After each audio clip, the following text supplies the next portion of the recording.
Hi guys, this is Amit Gupta.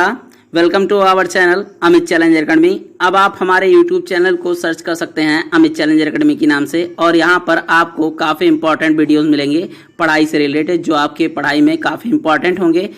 तो हमने इससे पहले पार्ट्स ऑफ स्पीच का एक वीडियो बना रखा है, आप उसे देख लीजिए। और उन्हीं की सीरीज में पहला है नाउन, जो आज का टॉपिक है।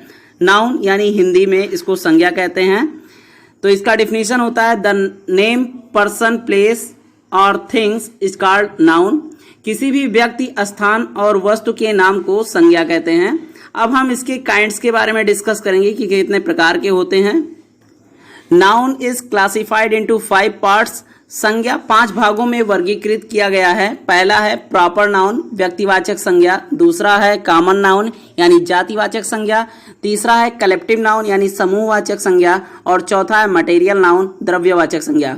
और लास्ट में आता है एब्स्ट्रैक्ट नाउन यानी भाववाचक संज्ञा।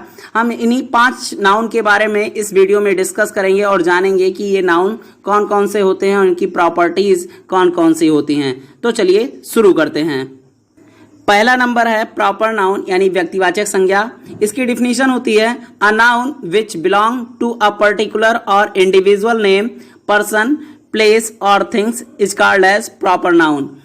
जो किसी भी व्यक्ति, स्थान या वस्तु का बोध कराता है उसे हम व्यक्तिवाचक संज्ञा कहते हैं। For example Yamuna, Meena, Mumbai. ये यमुना क्या है? किसी नदी का नाम है। मीना यानी किसी लड़की का नाम है। मुंबई यानी किसी स्थान का नाम है। जब हमें किसी व्यक्ति, स्थान अथवा वस्तु का बोध होता है तो उसे हम व्यक्तिवाचक संज्ञा कहते हैं। एक एग्जाम्पल दो और देख लेते हैं, जैसे कि यमुना इज अ रिवर। अब यहाँ पर यमुना क्या है? एक प्रॉपर नाउन है। रिवर की बात हो रही है, यमुना एक नदी है। दूसरा है मीना इज प्लेइंग, मीना खेल रही है। मीना क्या है? एक लड़की का नाम है, तो ये भी एक प्रॉपर नाउन है। और सेकंड नंबर पर आता है कॉमन नाउन यानी जातिवाचक संज्ञा। इसका डेफिनेशन होता है the noun which denote common person, place और things is called common noun. वैसे नाम जिनसे जाति भर का बोध हो उसे जातिवाचक संज्ञा कहते हैं। फॉर एग्जाम्पल गांव यानी विलेज। अब विलेज का नाम दिया गया है, मतलब विलेज किसी नाम को नहीं दिया गया है। पशु यानी एनिमल, पहाड़ यानी हिल। अब ना कि यहाँ पर किसी गांव का नाम दिया गया है, ना किसी जानवर का नाम दिया गया है, पशु का नाम दिया गया है, और ना ही किसी पहाड़ का यानी हिल का नाम दिया गया है। तो इसे हम कॉमन नाउन की श्रेणी में रखते हैं। जब किसी विशेष पर्टिकुलर व्यक्ति का नाम नहीं दिया जा रहा है, स्थान का नाम नहीं दिया जा रहा है, किसी वस्तु का नाम नहीं दिया जा रहा है, तो हम उसे कॉमन नाउन की श्रेणी में रखते हैं। यहाँ पर हम एक दो एग्जाम्पल और देख ले रहे हैं, जैसे कि विलेज इज वेरी स्मॉल, गांव बहुत छोटा है। लेकिन कौन सा गांव ये नहीं बताया गया है, सिर्फ कहा गया है कि गांव बहुत छोटा है। दूसरा एग्जाम्पल है animal is live in forest, पशु जंगल में रहता है। कौन सा पशु रहता है? किसी का नाम यहाँ पर जिक्र नहीं किया गया है, किसी भी पशु के नाम को लेकर यहाँ पर जिक्र नहीं किया गया है, तो इसलिए ये कॉमन नाउन की श्रेणी में आता है। और तीसरा है कलेक्टिव नाउन यानी समूहवाचक संज्ञा। इसका डेफिनेशन होता है the name of group of person, place, animal और things is called collective noun. वैसे संज्ञा जिससे पूरे समूह का बोध हो उसे समूहवाचक संज्ञा कहते हैं। फॉर एग्जाम्पल क्राउड, क्राउड माने भीड़ होता है। बंच, बंच मीन्स गुच्छा। अब वो चाहे चाबियों का गुच्छा हो या किसी भी भीड़ हो, किसी भी प्रकार की भीड़ हो। यहाँ पर हम एक दो एग्जाम्पल और ले लेते हैं। बंच ऑफ ग्रेप्स यानी अंगूर का गुच्छा।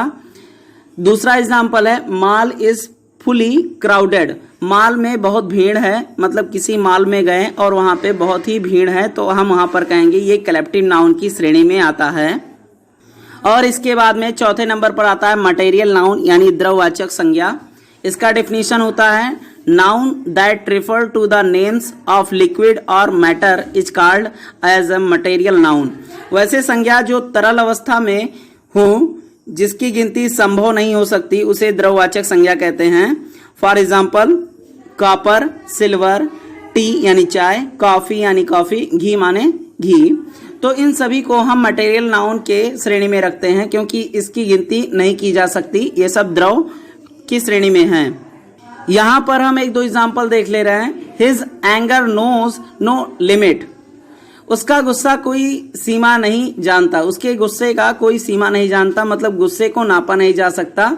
दूसरा एग्जाम्पल है गोल्ड इज सो एक्सपेंसिव, सोना बहुत महंगा है। तो यहाँ पर गोल्ड क्या है, एक मटेरियल नाउन है। इसके बाद में स्टूडेंट लास्ट नंबर पे आता है एब्स्ट्रैक्ट नाउन, यानी इसको हिंदी में कहते हैं भाववाचक संज्ञा।